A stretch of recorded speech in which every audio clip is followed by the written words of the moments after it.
میرے ماتھے پر ٹھنڈے پانی کی پٹیاں رکھ رہا تھا۔ اس نے میرا سر اپنی گود میں رکھا ہوا تھا۔ نہیں معلوم کہ دولہا بھائی کب اور کیسے گھر آ گئے۔ وہ یہ نظارہ دیکھ کر آگ بگولا ہو گئے۔ انہوں نے ساجد کو جوتے لگائے، پروین کو اٹھایا، اس کو بھی خوب برا بھلا کہا۔ ساجد تو اسی وقت سروینٹ کوارٹر چلا گیا۔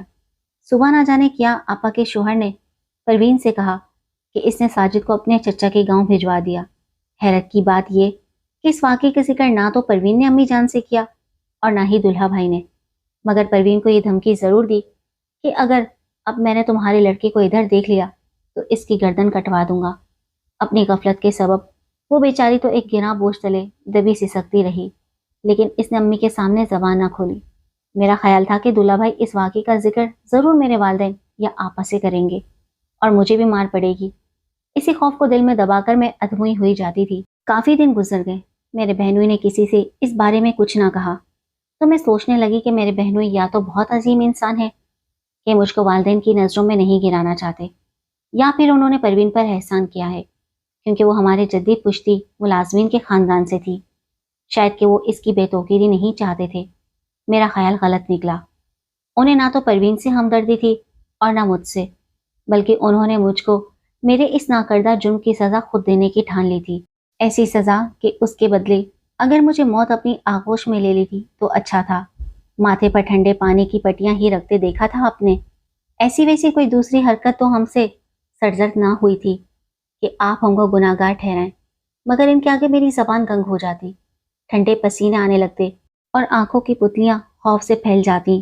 میں سہم جاتی، اندر ہی اندر گھٹتی رہتی، اور یہ ایسی بات تھی کہ کسی سے کہہ بھی نہ سکتی تھی۔ مجھ پر ان کا ایسا رعب اور خوف تھا کہ میں بتا نہیں سکتی۔ وہ ایک لہیم شہیم قوی قامت آدمی تھے کہ تنہائی میں ان کو دیکھنے سے میری روح فنا ہونے لگتی تھی۔ دل سے چاہتی تھی کہ اس عذاب سے جان چھوٹ جائے۔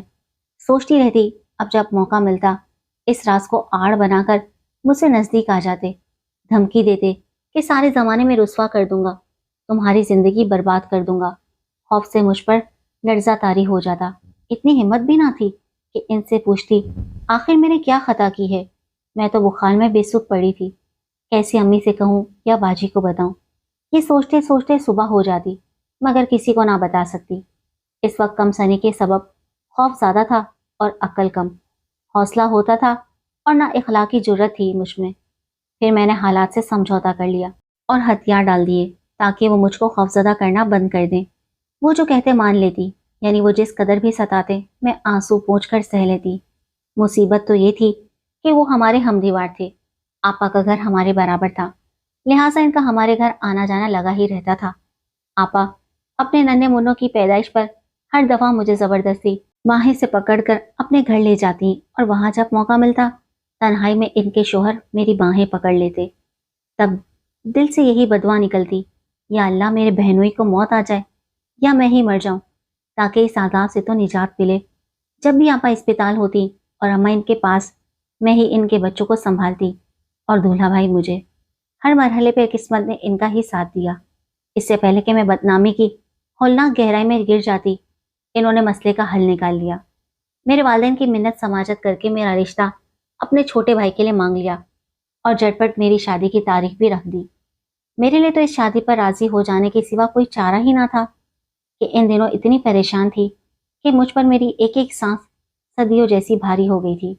شادی ہو گئی، لمحے بھر کو سکھ کا سانس لیا کہ یہ شادی نہ ہوتی تو ماں باپ، بہن اور زمانے کو کیا منہ دکھاتی۔ تاہم ضمیر کی تیز چھری سے ہر وقت کلیجہ کٹتا رہتا تھا۔ ایک ماہ کے اندر اندر دولہا بھائی نے مجھے اور میرے شوہر ماجد کو دبئی بھجوا دیا، جہاں ماجد کو بہت اچھی ملازمت مل گئی کیونکہ وہ انجینئر تھے، تنخواہ بھی بہت اچھی تھی اور رہائش کمپنی کی طرف سے ملی تھی۔ یہ بھی میرے بہنوئی کی سوچی سمجھی اسکیم ہی تھی کہ ساری قیامتیں انہوں نے اپنے اور میرے سر سے ٹال کر اپنے چھوٹے بھائی کے سر ڈال دی تھی، جس کو اپنے چھوٹے بھائی کا بھی پاس نہیں ہے۔ کس قدر گرا ہوا انسان ہے۔ اب مجھے بہنوئی سے شدید نفرت محسوس ہوتی۔ سوچتی یہ کیسا بے ضمیر ہے کہ یہ اپنے ہی بھائی کو قربانی کا بکرا بنا ڈالا۔ ایک روز ماجد نے کہا، سارا مجھ کو کمپنی کی طرف سے امریکہ جانے کا موقع مل رہا ہے، تم کیا کہتی ہو؟ جیسے آپ کو ٹھیک لگے، میں تو آپ کے ساتھ ہوں۔ میں نے جواب دیا۔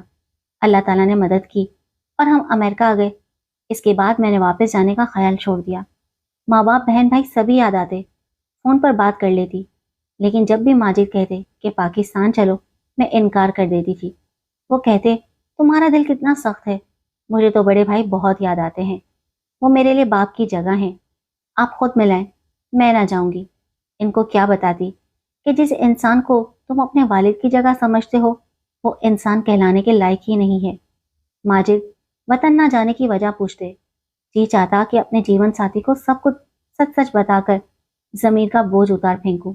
گھر اجڑتا ہے تو اجڑ جائے، مگر میرے سچے ساتھی پر اپنے پیارے بھائی کا بھرم تو کھل جائے گا۔ مگر پھر خود کو روک لیتی، اس وجہ سے کہ وہ پرسکون ہیں، مجھ سے خوش ہیں، بچوں سے پیار کرتے ہیں۔